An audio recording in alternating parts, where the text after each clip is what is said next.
उसे खोया नहीं करते और जो हो गया उसे सोचा नहीं करते। हासिल होती है उन्हें सफलता, हासिल होती है उन्हें ही सफलता जो वक्त और हालात पर रोया नहीं करते। तो सबसे पहले थैंक यू कहना चाहूंगी ऑलमाइटी को, वेस्टीज मैनेजमेंट को, एनसीटी मैनेजमेंट को और मेरे मेंटोर को, मेरे स्पॉन्सर को, मेरे अपलाइन, मेरे ग्रेट फादर को, जिन्होंने मुझे ये प्लेटफॉर्म दिया जहाँ पे मैं अपने ड्रीम्स को पूरा कर रही हूँ। आज मुझे मौका मिला है मेरी जर्नी सुनाने का, बट मैं उससे पहले एक और जर्नी आपको सुनाना चाहती हूँ, एक स्टोरी सुनाना चाहती हूँ जिसने मुझे मेरी लाइफ में बहुत इंस्पायर किया है, 360 डिग्री पे चेंज किया है। सो क्या आप स्टोरी सुनने के लिए तैयार हैं? यस और नो? तो स्टोरी जो है बहुत ज्यादा इम्पोर्टेंट है मेरे लिए, बिकॉज आज जो कुछ भी मैं हूँ वो उस स्टोरी की वजह से हूँ। सो ये जो स्टोरी है वो एक गर्ल की है। ये जो स्टोरी मैं आज आपसे शेयर करूंगी वो एक ऐसी लड़की की है जिसके लिए उसके पेरेंट्स काफी सालों से वेट कर रहे थे कि उनके घर में एक नई मेहमान आए। सालों गुजर गए और 7वां साल आया जब उनके घर में गर्ल चाइल्ड आई। लोगों ने बहुत खुशी मनाई, फैमिली खुश थी, बहुत एंजॉय कर रही थी, सब कुछ बहुत अच्छा चल रहा था। जहां से भी लोग आते उसको खिलाते, उसके साथ एंजॉय करते और अपनी लाइफ को स्पेंड कर रहे थे। वक्त गुजरता जा रहा था, बहुत अच्छा लग रहा था, फैमिली एंजॉय कर रही थी।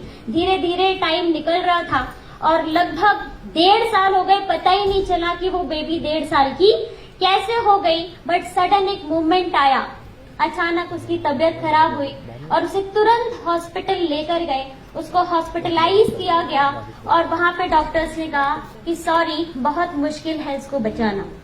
सो वो जो पेरेंट्स 7 साल से वेट कर रहे थे उनको कुछ समझ में नहीं आ रहा था कि सब कुछ कैसे होगा। सो उन्होंने बहुत दुआएं करी और डॉक्टर के प्रयास से और उनकी दुआओं से उसकी जान बच गई। लेकिन एक प्रॉब्लम फिर क्रिएट हो गई कि उसको जो हीमोग्लोबिन है वो 3 और 4 रहने लगा। जब 3-4 हीमोग्लोबिन रहने लगा तो उसको बार बार ब्लड चढ़ने की जरूरत पड़ने लगी और ये सिलसिला चलने लगा।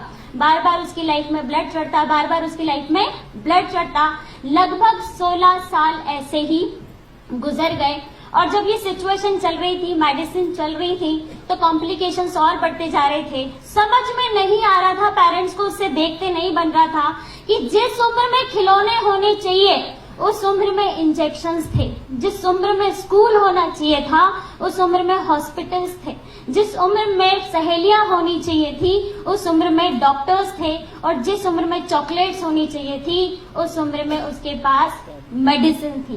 तो लाइफ में इतना अजीब चल रहा था, किसी को अच्छा नहीं लग रहा था। सडन एक मूवमेंट और आया जब वो 14 साल की हुई और वो फिर से सीरियस हुई, उसको फिर हॉस्पिटलाइज किया गया और डॉक्टर ने कहा कि इसका कार्डियक एक्टिविटी जो है अबनॉर्मल हो गई है, इसका हार्ट इलार्ज हो गया है।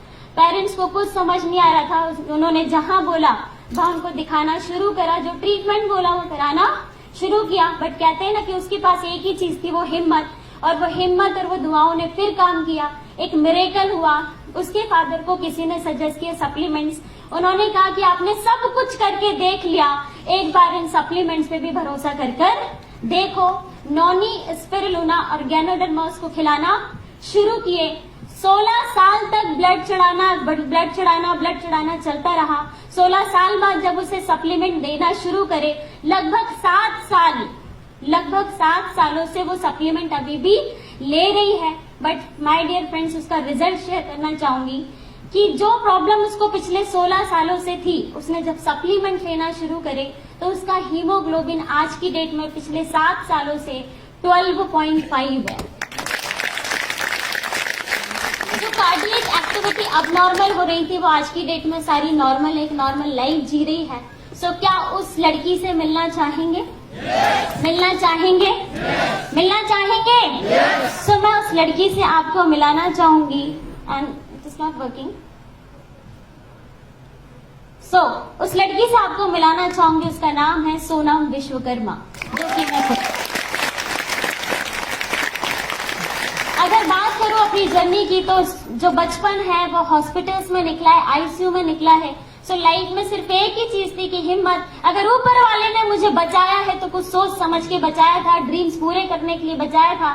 सो पढ़ाई कंप्लीट करी, ग्रेजुएशन कंप्लीट किया, मास्टर कंप्लीट किया और जॉब करना शुरू कर दी। बहुत कुछ अच्छा चल रहा था, लगभग 30,000 में सैलरी ले रही थी, मजा आ रहा था, क्योंकि भोपाल शहर में जो लोग MBA करते हैं उनकी सैलरी 10 से 15,000 रुपए महीने होती है। बट मुझे अगर 30,000 मिल रही थी तो मैं खुश थी और मैंने उसको एंजॉय कर रही थी। बट एक मोमेंट आया कि मुझे वेस्टीज का जो प्लेटफॉर्म है, बिजनेस प्लेटफॉर्म, उसे जानने का मौका मिला।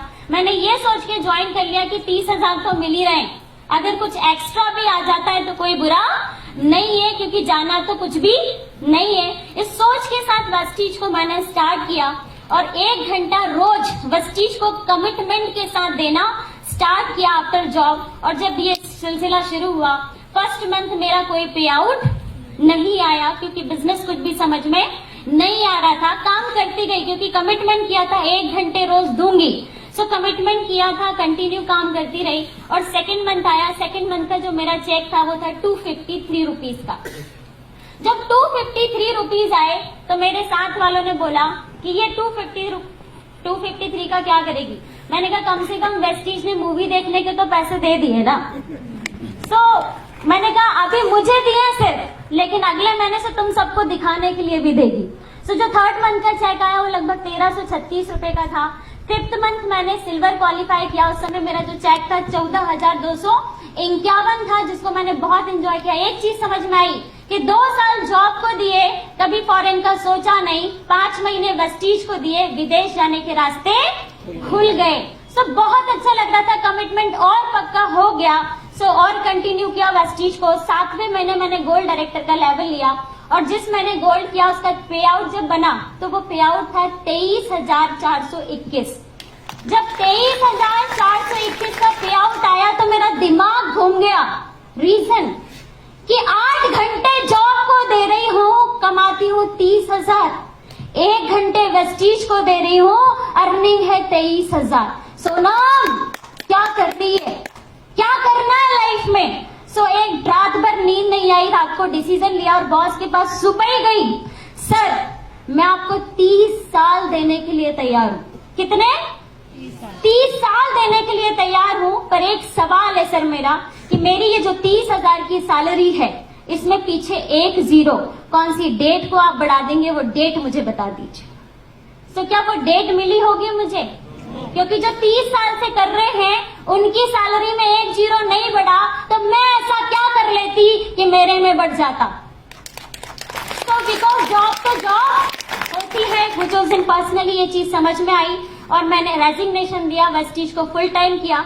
10वें महीने में स्टार क्वालिफाई किया, 13वें महीने में कारफन क्वालिफाई किया, 14वें महीने में डायमंड क्वालिफाई किया। दोस्तों बहुत मजा आ रहा था क्योंकि रोज नए नए लोगों से मिल रहे थे। अब जिंदगी में कोई बॉस नहीं था, कोई सुनाने वाले कलीग्स नहीं थे, कुछ भी नहीं था, लेकिन मजा आ रहा था बिजनेस करने में, वेस्टीज को रन करने में। बट अनफॉर्चुनेटली जब 14 महीने हुए, मैं मीटिंग करने जा रही थी और सडन मीटिंग करने पहुंचने वाली थी और रास्ते में मेरा एक्सीडेंट हो गया।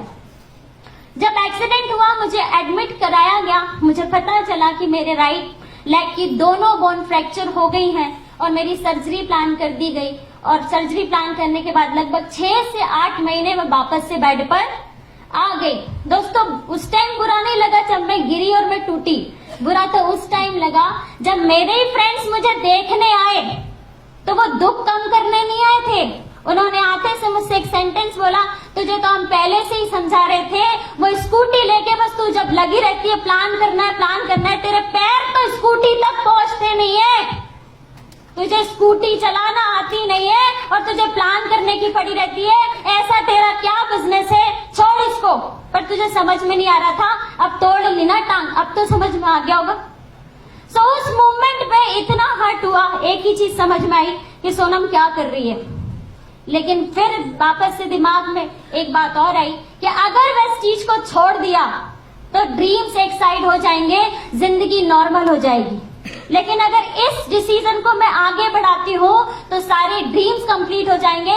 अगर प्रूव करना है तो जवाब देना पड़ेगा। उस दिन डिसीजन लिया कि अब सोनम जब जिस दिन बेड से उठेगी तो वेस्टीज की कार फंड से अपनी कार फंड से कार परचेज करेगी। बता तो बहुत अच्छा लगता है कि जब मैं बेड से उठी, जब मैं बेड से उठी तो मैंने अपनी टॉप मॉडल टाटा नेक्सॉन लगभग 13 लाख की कार परचेज की। सब कुछ बहुत अच्छा चल रहा था। जब वो चेक 253 का आया, सेकंड मंथ 1336 का आया, उसके बाद जब अभी मैं उस फ्रेंड के पास गई इस कार को लेके, जिस फ्रेंड ने मुझे वो बातें करी थी, आज की डेट में वो मेरे साथ ज्वाइन है। और उसके आने के बाद जब मैंने उसे चेक बताया 1 लाख का, तो वो भी बहुत खुश थी और अब बोलती नहीं, दोनों मिलकर साथ में करते हैं। तो एक चीज समझ में आई कि शुरू में लोग तो आपको कुछ भी कहेंगे, अगर ड्रीम आपके हैं तो पूरा किसको करना पड़ेगा। तो वो डिसीजन मैंने लिया, काम को और आगे बढ़ाया और सारी चीजें बहुत अच्छे से चलती रही। माम ये चल नहीं रहा।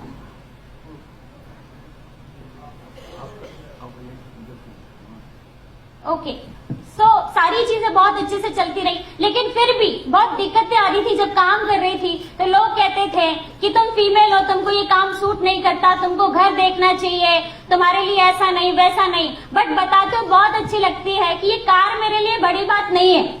कार कोई भी ले सकता, पर मेरे लिए बड़ी बात यह है कि पूरे इंटायर खानदान में मैं पहली ऐसी लड़की हूं जिसने 13 लाख की कार परचेज की है। तो बहुत सारी फीमेल्स यहाँ पर बैठी हैं जिनको जब वो काम करती होंगी तो बहुत सारी बातें आती होंगी। सो उन लोगों को मैं कहना चाहूंगी कि जब कभी भी आपकी लाइफ में ऐसे मूवमेंट्स आए कि जब आपको लोग मना करें, आपसे लोग गलत बोले, आपको अपने आप में लगे कि नहीं मैं क्या कर रही हूँ, तो कुछ लाइन्स हैं जिनको मैं बार बार सुनती हूँ और जो मुझे हरदम इंस्पायर करती हैं। अगर आप भी सुनेंगे तो वो आपको भी इंस्पायर करेंगी। सो वो लाइन्स है कि मुझे वेस्टीज क्यों करना चाहिए। सो मैं कहती हूँ I want to be Vestigian because अपने अंदर के पैशन को बाहर निकालना है और शादी के बाद सिर्फ घर नहीं संभालना है। I want to be Vestigian because ये सोच है जो मेरे दिल को छुई है। अगर गूगल के CEO सुंदर पिचई हैं तो पाप्सिको की इंदिरा नूई है। I want to be Vestigian because मैं रिस्क लेने से नहीं डरती और मैं अपने पैशन को हर रोज फॉलो करती हूँ। I want to be Vestigian because अब दिन भर कुछ प्रोडक्टिव करे बगैर नहीं रहा जाता। सिर्फ खाना बनाना और घर की साफ सफाई को घर चलाना नहीं कहा जाता। I want to be Vestigian because इस पागलपन और जुनून को मैंने अपनी नसों में भर लिया है। कुछ अलग करना है मुझे, मैंने सिस्टम को चैलेंज कर दिया है। I want to be Vespigian because I don't want to stand behind every successful man. I also be wanted to be successful because मेरे भी कुछ बड़े हैं plans. I want to be Vespigian because नारी भी दिखा सकती है अपनी शक्ति। जो 2 वक्त की रोटी बना सकती है वो भी 2 वक्त की रोटी कमा सकती है। I want to be Vespigian because आज की नारी जॉब क्रिएटर बनके लोगों को रिक्रूट करेगी और फिर हाथों में चूड़ियों की जगह रोलेक्स की वॉच भी सूट करेगी। I want to be Vespigian because हम अपने एक्शन से दुनिया को सरप्राइज करेंगे। माय डियर फीमेल्स, हम अपने एक्शन से दुनिया को सरप्राइज करेंगे बिकॉज ये हमारा दौर है और हम मिलकर राइज करेंगे। क्या तैयार हैं? तैयार हैं? तैयार हैं?